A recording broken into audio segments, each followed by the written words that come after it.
नमस्कार मंडळी, तुम्हाला मॅगी आवडते का?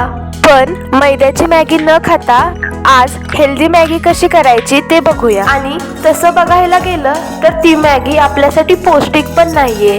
मग आजची ही रेसिपी तुमच्यासाठीच आहे, कारण आज आपण बनवणार आहोत घरच्या घरीच गव्हाच्या पिठाची झटपट, चवदार आणि हेल्दी मॅगी. आता तुम्ही म्हणाल ही मॅगी कुठे मिळते किंवा कशी बनवायची? मी आहे ना, तुम्हाला सगळं सांगते. उन्हाळा म्हणलं की पापड, कुरवडी, शेवया असे पदार्थ सगळेच बनवतात. यातलाच एक पदार्थ म्हणजे मॅगी. यासाठी लागणारं साहित्य म्हणजे गव्हाचं पीठ, थोडासा मैदा, मॅगी मसाला आणि मीठ. मी 6 किलोची मॅगी केली आहे. त्यासाठी 5 किलो गव्हाचं पीठ आणि 1 किलो मैदा आणि 1 किलो पिठासाठी 3 मॅगी मसाल्याच्या पुड्या लागतात. त्याचप्रमाणे या 6 किलो पिठासाठी 18 मॅगी मसाल्याच्या पुड्या लागल्या. ही मॅगी बनवून आणल्यानंतर मी 1-2 दिवस उन्हात छान वाळवून घेतलीये, म्हणजे ती वर्षभर छान टिकते. तुम्ही बघू शकता ही मॅगी किती छान वाळलीये आणि या 6 किलोच्या पिठाची ही एवढी मॅगी बनलीये. ज्या मशीनवरती शेवया बनवून मिळतात त्याच मशीनवरती शेवयांपेक्षा थोडी जाड चकती वापरून ही मॅगी बनवली जाते. संध्याकाळचे साधारण 6 वाजले होते. ही वाळत घातलेली मॅगी भरण्यासाठी आम्ही टेरेसवर आलो होतो आणि समोर दिसतोय तो सुंदर सूर्यास्त. चला, मॅगी बनवण्यासाठी घरात ज्या कुठल्या भाज्या असतील त्या सगळ्या चिरून घेऊया. तुम्ही तुमच्या आवडीनुसार यात कोणत्याही भाज्या घालू शकता. सुरुवातीला मी इथे कोबी अगदी बारीक चिरून घेते. आजचा दिवस कदाचित कोणासाठी खूप चांगला गेला असेल तर कोणासाठी थोडा कठीणही गेला असेल. कधी कधी आपल्या मनात खूप विचार असतात, काही स्वप्न पूर्ण झालेली नसतात, काही गोष्टी मनासारख्या घडलेल्या नसतात. पण हा सूर्यास्त आपल्याला एक गोष्ट नक्की शिकवतो, दिवस संपला म्हणून सगळं संपत नाही. कारण हा सूर्य जरी आता मावळत असला तरी तो उद्या पुन्हा नव्या ऊर्जेसोबत उगवणार आहे. यानंतर कांदा पण बारीक चिरून घ्यायचा आहे. मगाशी दाखवलेला सूर्यास्त खरंच किती छान होता ना. हळूहळू सूर्य खाली जात होता. आकाशात लाल, केसरी आणि गुलाबी रंग पसरलेत आणि हा सगळा नजारा पाहताना खरंच मन अगदी शांत होतं. दिवसभर आपण किती धावपळ करत असतो, पण अशा काही क्षणांमध्ये सगळा थकवा जणू कुठेतरी दूर निघून जातो. हा सूर्यास्त पाहताना असं वाटतं की निसर्ग आपल्याला सांगतोय की दिवस कसा का गेला असो, शेवट मात्र नेहमी सुंदर असतो. म्हणून दिवसातून थोडा वेळ स्वतःसाठी काढा, निसर्गाकडे पहा आणि मनाला थोडंसं शांत होऊ द्या. कारण असा सूर्यास्त रोज होत असतो, पण तो अनुभवायला आपण थांबतो का? आता टोमॅटो, यातल्या बिया काढून टोमॅटो पण बारीक चिरून घेऊया. तुम्ही जर आपल्या चॅनलवरचा हा व्हिडिओ पहिल्यांदा बघत असाल तर चॅनलला नक्की सबस्क्राईब करा, कारण आपल्या चॅनलवर तुम्हाला अशाच हेल्दी, झटपट आणि चटपटीत रेसिपी पाहायला मिळतील. यानंतर इथे मी वाटाणे किंवा ग्रीन पीज, स्वीट कॉर्न आणि चिरलेला बटाटा घेतलाय. थोडक्यात मॅगीमध्ये मी या 6 भाज्या घालणार आहे: टोमॅटो, कांदा, कोबी, बटाटा, वाटाणा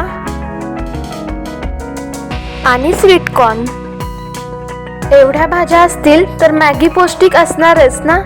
आता इथे मी मॅगीसाठी 2 मुठी शेवया घेतल्या आहेत. या साधारण 2 किंवा 2.5 वाटी असतील. आता गॅसवर कढई ठेवा. कढई गरम झाली की त्यात 1 चमचा तूप घालून ही मॅगी भाजून घेतोय. आपलं आयुष्यही असंच असतं. कधी अपयश येतं, कधी लोक समजून घेत नाहीत, कधी खूप मेहनत करूनही लगेच परिणाम दिसत नाही. पण याचा अर्थ असा नाही की आपला प्रवास संपला आहे. कारण प्रत्येक अंधारानंतर एक नवीन प्रकाश येतोच आणि प्रत्येक रात्रीनंतर एक नवीन सकाळ होतेच. म्हणून जर आजचा दिवस थोडा कठीण गेला असेल तर निराश होऊ नका, कदाचित उद्याचा दिवस तुमच्यासाठी एक नवीन संधी घेऊन येणारा असेल. त्यामुळे प्रयत्न करत राहा आणि आनंदी राहा. असा हलका सोनेरी रंग येईपर्यंत ही मॅगी भाजली की गॅस बंद करा आणि थोडी थंड झाली की प्लेटमध्ये काढून घ्या.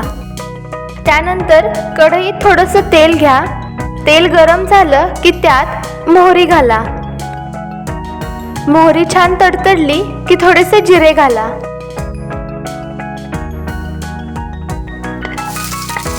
आता यात मगाशी चिरलेला कांदा घालूया.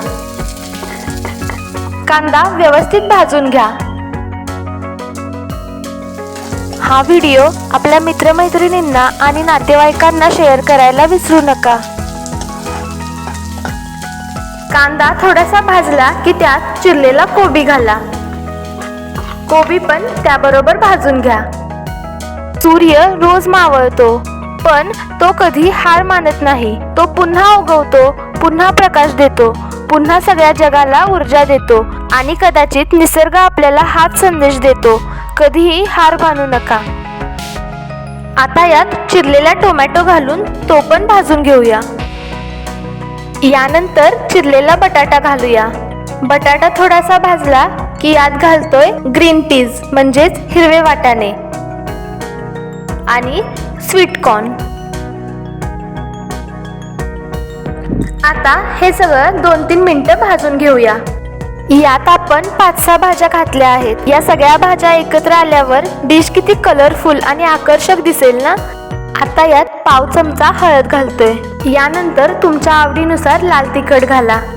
हिरवा वाटाणा, लाल टोमॅटो, पिवळा स्वीट कॉर्न अगदी पाहता क्षणी खावंसं वाटतं. आणि सगळ्यात महत्त्वाचं म्हणजे या भाज्या फक्त दिसायला सुंदर नाही तर खूप हेल्दी सुद्धा आहेत. यामध्ये भरपूर विटॅमिन्स, मिनरल्स आणि फायबर असतात. म्हणून ही डिश आपल्या आरोग्यासाठी खूप चांगली आहे आणि खास करून मुलांसाठी तर एकदम परफेक्ट. आता यात गरम पाणी घालूया. इथे मी 5 वाटी पाणी घातलं आहे. आता यात चवीनुसार मीठ घाला. यानंतर यात मॅगी मसाल्याची 1 पुडी घालते. तुम्ही ही मॅगी मुलांना नक्कीच देऊ शकता, कारण रंगीत आणि चविष्ट असल्यामुळे मुलांना ही डिश आवडते आणि नकळत त्यांना सगळ्या भाज्यांचं पोषणही मिळतं. म्हणून सगळ्यांसाठी ही कलरफुल आणि हेल्दी डिश नक्की करून बघा. सगळे आनंदाने खातील आणि आपल्यालाही समाधान वाटेल. याला उकळी आली की यात मॅगी घालूया. 2 किंवा 2.5 वाटी मॅगी आणि 5 वाटी पाणी म्हणजे मॅगीच्या डबल पाणी घातलं की ही मॅगी व्यवस्थित शिजते आणि परफेक्ट बनते. काही जणांना पातळ मॅगी आवडते, पण काही जणांना पाणी कमी असलेली म्हणजे थोडी घट्ट मॅगी आवडते. तर तुमच्या आवडीनुसार पाणी कमी जास्त करू शकता. यानंतर कढईवर थोडा वेळ झाकण झाकून मॅगी व्यवस्थित शिजू देऊया. झाकण उघडताच तुम्ही बघू शकता मॅगी किती छान शिजली आहे. सगळ्यात शेवटी यावर घालतोय बारीक चिरलेली हिरवीगार कोथिंबीर. सगळं एकदा व्यवस्थित मिक्स करा आणि गॅस बंद करून कढईवर झाकण ठेवा. आणि आपली गरमागरम गव्हाची मॅगी आता एकदम तयार झाली आहे. किती छान दिसते ना ही मॅगी. रंगीत भाज्या, छान सुगंध आणि एकदम मस्त टेक्स्चर. आता ही मॅगी गरमागरम प्लेटमध्ये सर्व करूया. बघितल्यावरच कळतंय की ही मॅगी फक्त चवदारच नाही तर खूप हेल्दी सुद्धा आहे. म्हणून संध्याकाळच्या भुकेसाठी किंवा झटपट नाश्त्यासाठी ही रेसिपी एकदा नक्की करून बघा. पुन्हा भेटूया अशाच झटपट आणि हेल्दी रेसिपींसोबत. राम कृष्ण हरी.